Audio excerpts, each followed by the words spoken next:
that's what we're going to do. Now, Charles Sheeler, my guy right here, he was an American artist. He was one of the first. America has its own art style. Everybody else has their, different styles, but America actually has precisionism, and we were the ones that invented that kind of a style. It's like our only really organic, indigenous kind of art style that we have here in America, and it's just all about the machine age. It's about the Industrial Revolution, it's about factories, it's about assembly lines, and it's about getting rid of the old beautiful little pastoral landscapes and filling them up with urban cities, which is pretty much what we've done. Now it's not so beautiful because we've got smog and pollution and we're trying to go green again. But in those days it was really exciting because people now didn't have to ride a horse, they could take a car and get there a lot faster. So it was very exciting in those days. Charles Sheeler he wanted to be an artist. He wanted to be a painter, and he wanted to be a really perfect, real, photorealism painter. And then he realized after he'd gone through all of his schooling, that's not going to pay the bills because nobody knows who I am. I'm just this, young artist starting out. So he thought, photography, that's a good job right now to have. And photography was not being used as art, but it was used as recording buildings being built, things happening. It was like a record for architects and tools. It was a tool for people. So he thought, I will get a job, I'll teach myself how to be a photographer, which is what he did. He was self-taught, became a really good photographer, and then he had all of his photos to use for his subjects to paint. And he was fascinated with all of the Industrial Revolution. He got hired in 1927 by Henry Ford to come photograph the River Rouge plant. They're like the big facility that was brand new. And it was put together, I think, just to do the Model A Ford. It was like the new car that was coming around. So Henry Ford had the assembly line. He wanted him to come photograph the whole factory. For 6 weeks, he was photographing this factory, and for the rest of his entire life, he was painting pictures of that factory and the new landscape that America was going to have. So for the little guys, the kindergartens, everybody's going to make factories. We're going to have the smokestacks. We're going to have smog if we want it. But there's numbers of ways of doing this. As you can see, they all look a little different. Basically, if you're going to do the first and second grade this way, and up to the bigger grades, we're going to draw the factories, and we're going to use papers as templates. If we're going to do the kindergarten and keep this with first and second also, all they're going to do is just cut shapes and paste them onto a background. So that's what that's going to be. What you're going to do is you're going to all have a black crayon. Everybody needs to have a black crayon because that's going to be for the details. If it's easier to do crayon for the smoke, that's good. Don't have them use black pastel. That's not what you want. If you're going to even use the pastels, I would say give them one little broken piece each, or give them a little box to share for the table, or however you do it. Otherwise it can get really crazy. They're wearing off after a while anyway. It almost looks better just to use a crayon, but it's up to you. You know your kids. The only reason that we're going to use the pastel is for the smokestacks, just for the smog in the sky. This one has the chalk pastel, that one has crayon, so it works out both ways. This one has also got the chalk pastel, in a smoggy color, and what you're going to use your tissue for, that's to blend it. So you only really need the chalk pastel if you choose. It's optional, up to you. Now, crayons or the colored pencils or the regular crayons or plastic crayons, whichever you want for your color, that's going to be for the drawing ones, for the upper grades, and if you want to do first and second. There's plenty at the bottom the bottom two drawers.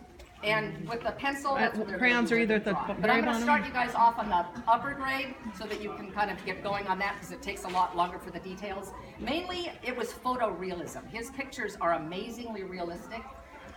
They look like photographs. In fact, they look better than the photographs because photographs were only black and white back then, and he had a little bit of color, so it looked like amazing. You can't even believe that it's not a photograph the way that this guy painted. He was so precise. So precisionism basically is what that is. Factories, they're old, they're sooty, they're dirty, lots of little windows, some are broken. Now when Sheeler photoed all this kind of stuff, it was brand new. It was first built, it wasn't greasy, it didn't have any dirt, grime, nothing. It was all brand new, fresh and clean. And so that's how, if you want to have your factories come out fresh and clean, that's okay too. Nowadays, little kids see a factory, it's like bleh. It's like smog in the air and all kinds of nasty stuff. So for the upper grades, you're going to need, basically all you're going to use the paper for are templates. You're going to need your background piece, which is, I think it's 11 by 12, so that's going to be a color piece. Then you're going to have a little square of white, and basically everybody's going to get a square of white. That's going to be their Little kids get a bigger piece with a small For the upper background. grade, is it 11 by 12 or 12 by 12? This is actually 11 by 12 for some reason. I don't know why, because you cut off this strip and that's how it comes out. That's just coming off of like here. That just takes that in half or takes that apart. This becomes a template to make your buildings. Because you're gonna draw them. This comes off of the white piece because it's like a 9 by 12 originally. Take that off, that becomes a template. So that's what you're gonna have for the big kids. Background, smaller white, templates. And then they're gonna use their drawing pencil to just trace around. Whatever you wanna do, make sure you encourage the use of the templates. Don't have them do So you have a freehand. 12 by 12, and so the 11 by 12 would be that much smaller than the 12 by 12 you have. Yeah, just so a little bit, like an inch An off one inch side. on one side. Yeah, so this is the, like, You should have grabbed one of everything from the back. I think this is a 9 by 9, the little square Yes, for there's the big 12 by kids. 12s. Big square kids is a 9 by 9. This is an 11 by 12. Because you're gonna cut off part of it. That's like a 9 by 9. So that's what I have, is the big, that's what's on our list, is an 11 by 12. Yeah, that's what. Yeah, that's for the upper grades. For the fifth Yeah, grade. or you can even go, first and second if you want. We're keeping this for the first, like kindergarten through second grade, just because it's simpler for them. But it's up to you, whatever you want to do. So for the big kids, basically you're going to just build a factory. You're just going to draw the thing. They want to overlap shapes. That's a key word to use. Not, like not stack them in a little stack, but to overlap them. So you have a building in front of another building.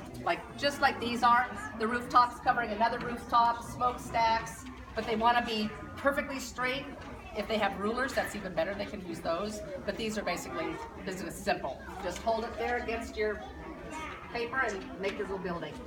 Like this one, you can make 3 sides. You can put little vents on the top, vents on the side, windows, like lots and lots of panes of glass. And then they're going to figure out where their light source is, because the key to make it look real, highlights and shade.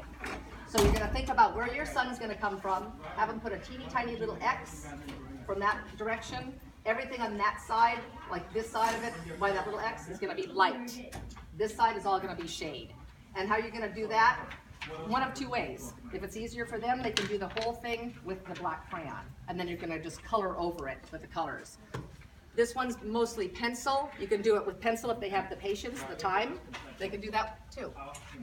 And you're just going to add your little details. Just make sure everything's really crisp and straight and that they are using. If you see them doing freehand, tell them no. Like this one came out a little bit too squirrely because it's a lot of freehand on it. Some little child just went for it fast. And it's pretty good, but it's not like a precision painting. So if they really want it to be like Sheeler, it's gonna have to be straight lines. This one's also messed up because the windows are all haywire. And if you look at a real building, you're not gonna see, little crooked windows. It's gonna be perfectly straight, otherwise the house would fall down. So the whole thing's about precision.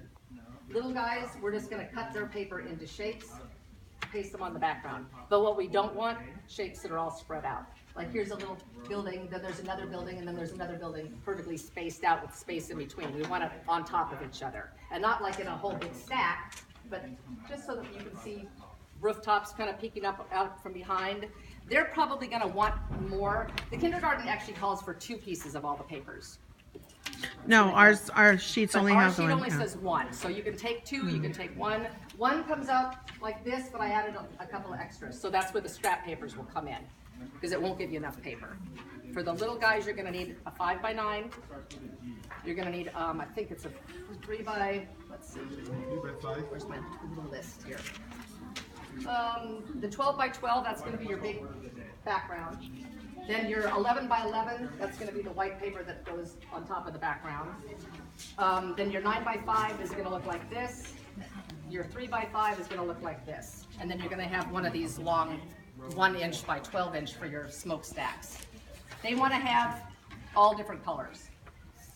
So not 3 different, like 3 reds of everything. You're going to have 3 different colors of pages. And it doesn't matter what colors you use, but you want to have 3 different colors. And have them have enough scraps so they can trade with each other. Like say when a kid gets all red, have them trade with another person that has blue or green or something. Because you want to have 3 different colors for the little guys.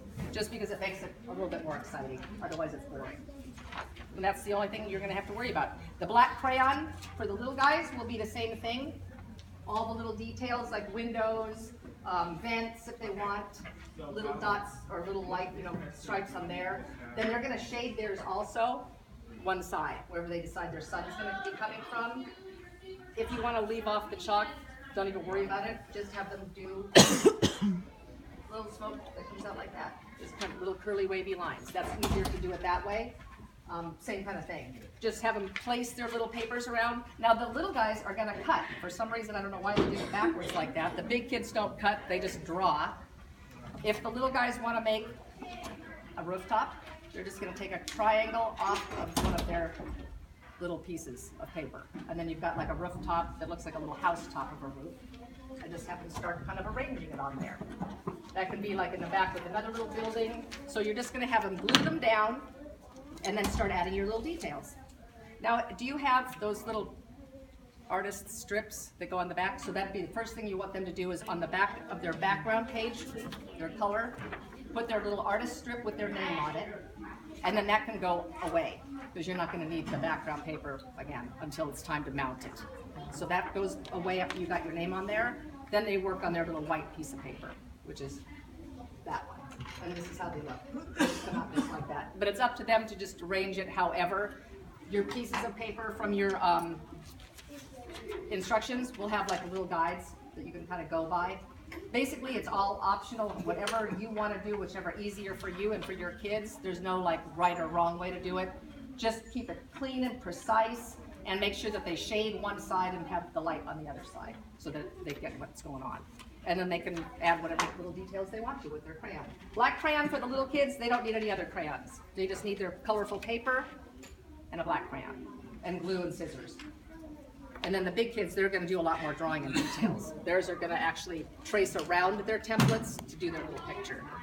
And I would say trace it with your sketching pencil first, and then you can add black crayon to it, and then you can color your buildings so that you have it nice and really outlined so that you can see the dark shadows. So the regular Crayola crayons are for the younger grades, you would say? Not even using them for the younger grades. Just they're the, just gonna do no, just the black. But if they do want to use, if they do want to draw them for the younger, like first and second grade, they can, then they would use the colors. But it doesn't matter if it's plastic crayons or Crayola. Okay, so you guys have plastic crayons out there as well as the They Crayola work the that you same. can look at Exactly both. the same thing, whatever is available, whatever you have that are Yeah. crayons. Colored pencils, they could also say. Big kids could use colored pencils. It takes a lot longer to color them in with colored pencils, just to give you kind of a heads up on that. Crayons are a lot easier. And the side of your crayon will also cover a lot more space. Like break it, use the little side of it, because that always does a lot more. Otherwise, if you've got like little colored pencils that are perfectly, like really small, then it's gonna take them a really long time to get all that thing colored in.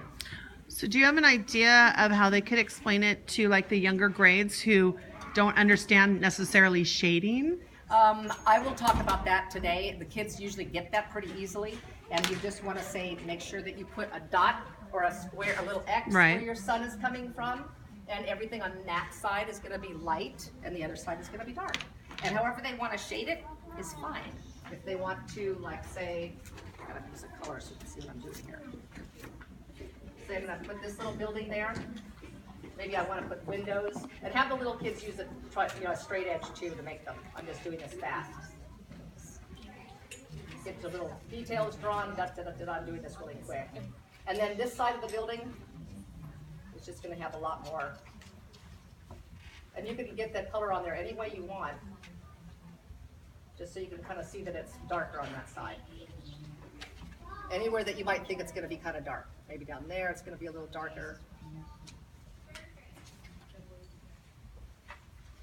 And that's all it's going to be. It's just going to be them kind of shading that side. So that's what they're going to do. It's just kind of like little tiny like marks. They can do it any way they want, just so that they get it kind of darker on that side. And that's basically what it is. So you're just going to be the little architect doing your thing. Yeah.